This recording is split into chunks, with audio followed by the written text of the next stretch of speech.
तो ये उनकी जनता के बीच उनकी पैठ को देखते हुए बनाया है। मुझे लगता है कि आपकी ये कहीं ना कहीं प्रभावी हो सकता है ज़्यादा। तो ये असर वहाँ पे जरूर लागू होगा क्योंकि 2.5 लाख मतदाता है और कुर्मी 3 लाख है। नमस्कार, मैं आपके साथ विवेक राय। आप देख रहे हैं एबीपी लाइव। एग्जिट पोल की इस सीरीज़ में जिस सीट पर आज हम बात करने जा रहे हैं वो सीट है हरदोई की सीट। हरदोई वो सीट जहां से बीजेपी ने अपने सिटिंग सांसद जयप्रकाश रावत को प्रत्याशी बनाया है। समाजवादी पार्टी ने अपने पूर्व सांसद रही उषा वर्मा के ऊपर एक बार फिर से विश्वास जताया है। वहीं बहुजन समाज पार्टी ने भीमराव अंबेडकर को प्रत्याशी बनाया है। क्या रहा है वहाँ का समीकरण, उन समीकरणों पर बातचीत करेंगे। किस तरीके से वोटिंग हुई है और कौन जीत रहा है, इन तमाम विषयों पर बातचीत करने के लिए वरिष्ठ पत्रकार अनुपम जी हमारे साथ हैं, प्रमोद सर हमारे साथ हैं, ज्ञानेंद्र सर हमारे साथ हैं। सबसे पहले सर, किस तरीके से देख रहे हैं हरदोई में जो अपने बीजेपी ने जिस तरीके से अपने सिटिंग सांसद को वहाँ अपना एक बार वापस उन पर विश्वास जताया है, क्या एक बार क्योंकि 2019 में भी सांसद रहे, उसके पहले भी वहाँ से वो सांसद रहे, तो क्या कहीं ना कहीं जो लोग हैं उनके बीच में एंटी इनकम्बेंसी जैसी कोई चीज़ इस कैंडिडेट को लेकर कुछ दिख रही है क्या आपको? पहले मैं इस चुनाव में मौजूदा 2024 के चुनाव से पहले मैं 2 चुनाव पीछे जाता हूँ। जब 2014 में यहाँ चुनाव हुआ था तो अंशुल वर्मा जी को यहाँ पे कैंडिडेट बनाया गया था और वो जीत कर आए थे। फिर पार्टी ने अपना टिकट बदला, जयप्रकाश रावत को 19 में बना तो अंशुल वापस चले गए। बावजूद इसके जयप्रकाश जी 16% ज़्यादा मार्जिन के साथ अपना सीट निकाल कर लेके आए थे। तो निश्चित तौर पे जो भाजपा की तरफ से उनको कैंडिडेट बनाया गया है तो कोई ना कोई ये है कि ये देखा जा रहा है कि उसके पीछे जो पकड़ उन्होंने बनाई है इस लिहाज से उनको यहाँ पे प्रत्याशी बनाया गया है।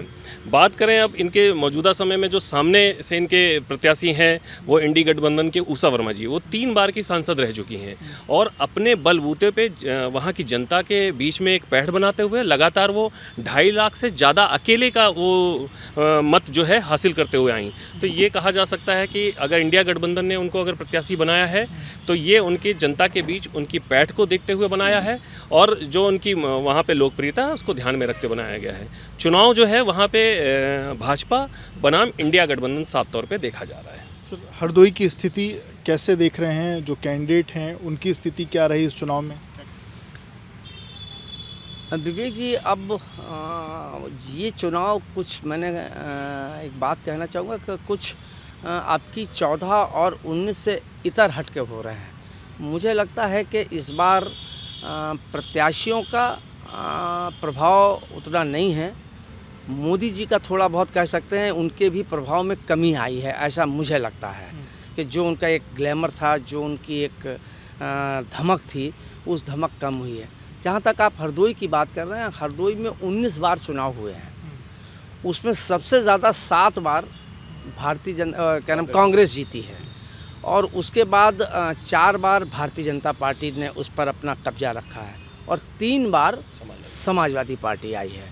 तो अगर उन समीकरणों को देखा जाए और जो वहाँ के जातिगत समीकरण हैं, वहाँ के जातिगत समीकरण कुर्मी वहाँ अच्छी संख्या में है, वहाँ ब्राह्मण और क्षत्रिय हैं और वैश्य हैं, ये डिसाइडिंग फैक्टर्स हैं। हालांकि वैश्य वहाँ सबसे कम है, मतलब इन चारों में, लेकिन उसके बावजूद नरेश अग्रवाल का वहाँ प्रभाव अपना एक अलग धमक है। उनकी नरेश अग्रवाल का अपना वहाँ अच्छा प्रभाव है। जिस तरफ नरेश अग्रवाल जा रहे हैं उस तरफ ही वहाँ का जो वोटर है, क्या उस तरफ जा रहा है या और भी समीकरण वहाँ काम कर रहे हैं? देखिए, ये धरती जैसे बलिया को बागियों की धरती कहते हैं, ऐसे ही हरदोई हरिद्रोही उससे अपभ्रंश हुआ है। तो वो बड़े द्रोह के स्थिति में रहती है और वहाँ पर बिल्कुल जो जाति समीकरण हैं, जैसा अभी प्रमोद सर कह रहे थे कि जाति समीकरण पर आप बात करेंगे तो वहाँ पर दलित समुदाय, पासी बिरादरी, ब्राह्मण, क्षत्रिय ये ज़्यादा हैं।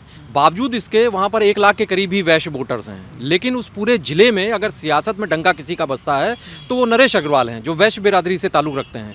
तो जो जाति का समीकरण से ज़्यादा वहाँ पर व्यक्ति का जो प्रभाव है वो ज़्यादा असर करता है। और ये जो चुनाव हो रहा है, इस चुनाव में हरदोई में देखिए, कुछ भी हो, जो भी नतीजे होंगे, इस चुनाव में रिकॉर्ड बनेगा। जयप्रकाश रावत अगर चुनाव जीतते हैं तो वो 5वीं बार सांसद बनेंगे। उषा रावत 3 बार रह चुकी हैं, वो भी एक रिकॉर्ड बनेगा यहाँ से चुनाव जीतने पर, 4थी बार आएंगी। तो ये एक बड़ा एक रिकॉर्ड होगा। भीमराव अंबेडकर जीतते हैं तो वो इटावा के रहने वाले हैं, वो यहाँ पर अगर जीतते हैं तो एक बाहरी प्रत्याशी बहुत समय बाद यहाँ से कोई चुनाव जीतेगा। तो ये तमाम यहाँ पर गणित हैं और उन गणित के बीच में फ़िलहाल सबके पास अभी जो कोशिशें यही हैं कि वो जाति के समीकरण तो हैं ही, लेकिन उसके साथ ही बाकी जो दूसरे कम्बिनेशन हैं उसके हिसाब से लोग देख रहे हैं कि कौन यहाँ पर किसका पलड़ा भारी होगा।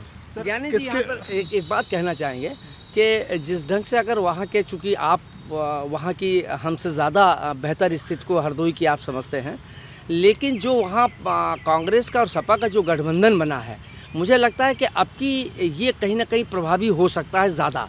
इस बार हालांकि व्यवहार कुशल हैं रावत, और वो कई बार सांसद रह चुके हैं, और उषा वर्मा भी 3 बार सांसद रह चुकी हैं, तो वो भी कोई बहुत ज़्यादा। ये सर कास्ट फैक्टर की आप बात करें कि कास्ट फैक्टर इंडिया गठबंधन के पक्ष में? हाँ, एक कास्ट फैक्टर भी, और दूसरे वहाँ कहीं ना कहीं कांग्रेस माइंडेड है। वहाँ गंगा भक्त सिंह जी भारतीय जनता पार्टी के कई टर्म विधायक रहे हैं, वो भी बड़े प्रभावी रहे हैं। जैसे नरेश अग्रवाल का अपना एक प्रभुत्व है, वैसे ही गंगा भक्त सिंह जी का हुआ करता था। तो भारतीय जनता पार्टी का वो वहाँ कब तक नहीं है, लेकिन ये जो कॉम्बिनेशन बैठता है कांग्रेस और सपा का, क्योंकि उस कांग्रेस के भी वहाँ ठीक ठाक वोट बैंक बहुत धरातल पे आ जाने के बावजूद भी कांग्रेसी वहाँ हैं, ऐसी मेरी जानकारी है। और समाजवादी पार्टी का भी अपना वहाँ है। अगर ये कहीं कॉम्बिनेशन बैठ गया तो लड़ाई कांटे की होगी, इतना तो निश्चित है। अब की उतना आसान नहीं होगा कि एक वन वे ट्रैफिक हो जाए, वो नहीं। कांटे की लड़ाई, अनुपम जी, कांटे की लड़ाई तो है, पर क्या जो बहुजन समाज पार्टी कैंडिडेट हैं वो अपना एक जो उनका कैडर का वोट माना जाता है, क्या उस पर कुछ इम्पैक्ट डाल रहे हैं, या वो इन दोनों जो या तो बीजेपी या फिर एसपी की बात की जाए, उनके वोटरों के बीच में कहीं कोई सेंधमारी हो रही है? देखिए, जो बसपा के कैंडिडेट हैं, एक तो वो ज़िले से बाहर के हैं, तो एक फैक्टर ये भी है, तो उसका असर उनको पड़ेगा। क्योंकि अगर ये कहा जाए कि उनकी लोकप्रियता वहाँ है या बसपा का कैडर वोट है, तो कैडर वोट कितना असर डाल पाता है बाहर के प्रत्याशी पे, बाहर का प्रत्याशी उन लोगों को अपनी तरफ खींच पाता है कि नहीं, ये सबसे बड़ी बात है। एक बड़ी बात वहाँ पे ये है कि ठाकुर इस समय नाराज़ चल रहा है, क्योंकि ब्राह्मण और ठाकुर वहाँ पे करीब 2.5 लाख मतदाता है। ठाकुरों की नाराज़गी जो पूरे प्रदेश में कही जा रही है, वहाँ हरदोई में भी देखी बिल्कुल सभी जगह, वो तो आपको भी असर देखने को मिल रहा हो कि ठाकुर अभी नाराज़ है। उसको मना पाने में मुझे नहीं लगता है कि सरकार पूरी तरह से सफल रही है। तो ये असर वहाँ पे ज़रूर लागू होगा, क्योंकि 2.5 लाख मतदाता है और कुर्मी 3 लाख है। ये 5.5 लाख वोटर्स जो हैं, इनमें से वहाँ पे करीब 52% 54% के करीब यहाँ इस बार वोटिंग हुई है। तो एक ये भी असर डालेगा कि कितना कौन पार्टी खींच पाती है। इंडिया गठबंधन नो डाउट उसके पक्ष में चुनाव जा रहा है। हरदोई के युवा जो हैं, जो खास तौर से आपने देखा होगा पहले, क्योंकि वहाँ से सेना में लोग बहुत जाते हैं। एक फ़र्क ये भी पड़ेगा कि बच्चे जो सेना में जाते हैं, जो युवा वर्ग है, अग्निवीर योजना का भी कोई इम्पैक्ट? बिल्कुल ये इम्पैक्ट पड़ेगा और देखने का असर रहेगा। मुझे लगता है, मेरे हिसाब से उषा वर्मा जी के पक्ष में ये ज़्यादा चुनाव फेवर में देगा इस बार का चुनाव। जिस तरीके से उन्होंने कहा कि मतलब आर्मी फोर्स, आर्म फोर्स के लोग वहाँ ढेर सारे हैं, अग्निवीर योजना जिसको लगातार इंडिया एयरलाइंस बार बार जिसका जिक्र कर रहा है, उसका कोई इम्पैक्ट आप देख रहे हैं? विवेक, उसका खाली हरदोई में नहीं, फर्रुखाबाद से भी जाते हैं, जो उसका लगा हुआ ज़िला है, वहाँ के भी लोग जाते हैं। और वहाँ तो देश का सबसे बड़ा राजपूत रेजिडेंट सिखलाइट 2 सेंटर है फर्रुखाबाद, तो वहाँ के लोग आर्मी में बहुत जाते हैं। और ये इशू इस समय गरमाया हुआ है, और मुझे लगता है विपक्ष जो है वो इंडिया गठबंधन और राहुल बार बार इसकी बात कर रहे हैं, तो इसका इफेक्ट तो पड़ेगा।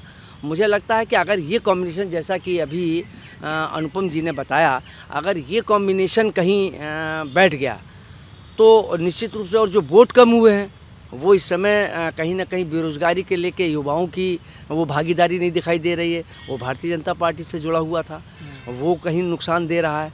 वहीं अगर आप देखें तो क्षत्रियों की नाराज़गी, वो ये बात कर रहा है। तीसरा, ये जो अग्निवीर का मामला है, तो ये जो समीकरण बन रहे हैं इस प्रदेश में या देश में, वो कहीं ना कहीं वो सत्तारूढ़ दल को डेंट कर रहा है। सर, इश्यूज़ क्या रहे हरदोई के? वहाँ के किन इश्यूज़ पर वोटिंग हुई है? लोकल इश्यूज़, नेशनल इश्यूज़, क्या चीज़ें रही सर? देखिए, मुद्दे तो चर्चा हुई है, वो सारे मुद्दे तो हैं ही। वहाँ पर युवाओं के लिए बेरोजगारी का मुद्दा है, और हरदोई एक ऐसा ज़िला है जहाँ पर सियासत सबसे ज़्यादा होती है, लेकिन विकास के मामले में बहुत पिछड़ा हुआ इलाका है। तो जाहिर सी बात है, लोगों की उम्मीदें ज़्यादा रही हैं हरदोई में। यहाँ पर कई बार कोशिशें होती रहीं और बातें होती रहीं कि कहाँ पर किस तरीके से और भी ज़्यादा विकास को रफ्तार दी जाए, तो वो काम तो नहीं हो पाया फ़िलहाल। लेकिन आप ये मत भूलिए कि 2022 का जब विधानसभा चुनाव हुआ था, तो हरदोई में जो 5 विधानसभा सीटें थी ना, ये बीजेपी के खाते में दर्ज हुई थी। सवाजपुर हो, शाहाबाद, हरदोई, गोपामऊ, सांडी, ये सारी विधानसभाएँ क्लीन स्वीप किया था बीजेपी ने। तो ऐसे में बीजेपी को सिर्फ कुछ फैक्टर्स की वजह से कम करके आंकना थोड़ा मुझे लगता है कि बहुत ही सरल ऐसा नहीं है, ऐसा नहीं कहा जा सकता है, क्योंकि जयप्रकाश रावत की अपनी भी एक पकड़ रही है और वो उस पकड़ के नाते कि ऐसा लगता है, क्योंकि वो जो क्षेत्र है कि वहाँ से हरदोई में, चूँकि हरदोई और मिश्रिख 2 संसदीय सीटें हैं, तो जयप्रकाश रावत के लिए अगर आप बात करेंगे ना, तो वो फिलहाल उनकी अपनी पकड़ है तो बनी हुई है। और उषा वर्मा चूँकि राजनीतिक परिवार से आती हैं, तो इसलिए उनका भी एक वो फैक्टर मौजूद है। ये तमाम जो जाति के फैक्टर्स हैं, अनुपम जी ने बताया। आपके हिसाब से सर, फिर अगर वहाँ पर बात की जाए, कौन जीत रहा है? अगर किसी को आपको बताना हो कि ये इस प्रत्याशी के पक्ष में ज़्यादा वोट पड़े। देखिए, इसमें अगर कौन जीत रहा से ज़्यादा जो होता है कि ऑड मैन आउट करिए अगर, तो उसमें बीएसपी को बाहर करिए आप, क्योंकि भीमराव अंबेडकर कोई ऐसा कोई बहुत वो कोई कैंडिडेट मिला नहीं बीएसपी को, तो इसलिए कैडर के एक किसी प्रत्याशी को लाना था उन्हें, और मायावती को हर सीट से लड़ते हुए दिखाना था, तो उनको उतार दिया। तो यहाँ पर मुकाबला जयप्रकाश रावत बनाम उषा वर्मा दिखाई दे रहा है सीधे तौर से। और अभी जो बाकी समीकरण है, अगर आप ये जाति की और इन सारे फैक्टर्स के अलावा भी देखेंगे, तो उस समीकरण के हिसाब से वहाँ पर निश्चित तौर से अभी जयप्रकाश रावत को मैं थोड़ा सा पलटा भारी देख रहा हूँ। लेकिन वहाँ पर एक फैक्टर जरूर है, नरेश अग्रवाल का भी कहा जाता है। अगर वो फैक्टर भी नरेश अग्रवाल में कहा जाता है कि वो आने वाले समय की जो हवा है उसको पहचान लेते हैं, तो अगर उनको लगता है कि आने वाले समय में हवा थोड़ी सी दूसरी तरफ बह रही है, क्योंकि वो सत्ता जिसकी तरफ जा रही होती है उस दिशा में वो बह लेते हैं, तो अगर ऐसा होगा, ऐसा उन्होंने भांपा होगा, तो जयप्रकाश रावत के लिए मुश्किल हो सकती है, क्योंकि इलाकाई बीजेपी में रहते हुए दूसरे पक्ष का समर्थन कर रहे होंगे, ऐसा आपको?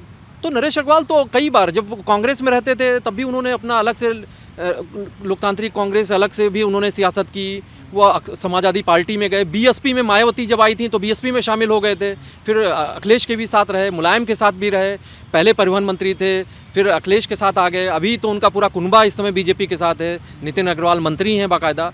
तो लेकिन अब वो हर नेता जो खांटी सियासतदान होता है वो आने वाले समय की भी दस्तक को पहचानने की कोशिश करता है, तो शायद वो पहचानेंगे अगर, तो नरेश अग्रवाल के रूप में वहाँ की हवा का पता जरूर चलेगा। क्यों सर, आप क्या देख रहे हैं, कौन जीत रहा है वहाँ? देखिए, ज्ञानेंद्र जी ने बिल्कुल सही समीक्षा की है। इस बात पर बहुत डिपेंड करेगा कि नरेश अग्रवाल ना भी विरोध करें, अगर उनकी तटस्थता भी रह गई तो भी नुकसान रावत को हो जाएगा। अगर तटस्थ भी रहे, निश्चित रूप से वो हवा के रुख के वो बड़े मौसम विज्ञानी हैं। तो इस चुनाव में क्या रहा सर, वो तटस्थ रहे बीजेपी की तरफ नहीं, देखिए ये तो नरेश अग्रवाल ही बता सकते हैं, लेकिन ये बात जो ज्ञानेंद्र जी ने कही है कि वो हवा के रुख को देख के अगर उनका ये आकलन हुआ कि माहौल बदल रहा है, तो फिर तो आप क्या देखते हैं सर, वहाँ बीजेपी मुझे लगता है, मैंने आपसे पहले कहा कि वहाँ कांटे की टक्कर होगी, ये बात मैंने पहले कही। आसान दोनों के लिए नहीं है, समीकरण जो हैं वो कहीं ना कहीं सत्ता पक्ष को नुकसान दे रहे हैं, लेकिन रावत की अपनी पकड़ है, वहाँ के सांसद हैं, और नरेश अग्रवाल एक फैक्टर है जो सभी वर्गों को वहाँ साधे रहते हैं। वहाँ उन्होंने ऐसा कोई वर्ग नहीं है, चाहे वो ब्राह्मण हो, ठाकुर हो, पासी हों, इन सारे लोगों के जो वहाँ के प्रमुख लोग हैं वो कहीं ना कहीं नरेश अग्रवाल के घर पर दिखाई देंगे। ये नरेश अग्रवाल का करिश्मा है। क्यों सर, अनुपम सर, कौन जीत रहा है? मेरे हिसाब से देखिए, दोनों ही ज़मीनी नेता हैं, चाहे वो भारतीय जनता पार्टी के प्रत्याशी हों जयप्रकाश जी और चाहे उषा वर्मा जी हैं, दोनों की अपनी एक पकड़ रही है वहाँ के क्षेत्र में, वहाँ के लोगों के बीच में। आप ज्ञानेंद्र जी ने बहुत अच्छी बात कही कि देखिए, नरेश अग्रवाल जी इकलौते नेता हैं जो समय की नज़ाकत को समझते हुए, राजनीति को अच्छे से परख रखते हुए वो उसके साथ चले जाते थे जिस पार्टी को सत्ता में आना होता था। तो अब उनका रुख क्या रहा, उनके लोगों का क्या समर्थन किसको जा रहा है, ये एक देखने वाली बात। आपके हिसाब से कौन? मेरे हिसाब से कांटे की लड़ाई है, और इसमें जो 14 और 19 में जो लहर थी, वो लहर जो मोदी लहर और राम मंदिर मुद्दा, ये सारी चीज़ें हावी थी, वो देखने को नहीं मिली है। इस लिहाज से पूरी तरह से ये 50-50 की लड़ाई है, जिसको 1% भी अगर मार्जिन मिला, जनता उसके साथ गई, तो निश्चित तौर पे उसकी जीत होगी। वहाँ पे दोनों की कांटे की लड़ाई है यहाँ। बिल्कुल, तो आपने समझा इस सीट का क्या समीकरण रहा, और सभी ने ये कहा कि यहाँ पर कांटे की लड़ाई है, और इसमें बड़ा फैक्टर नरेश अग्रवाल का है।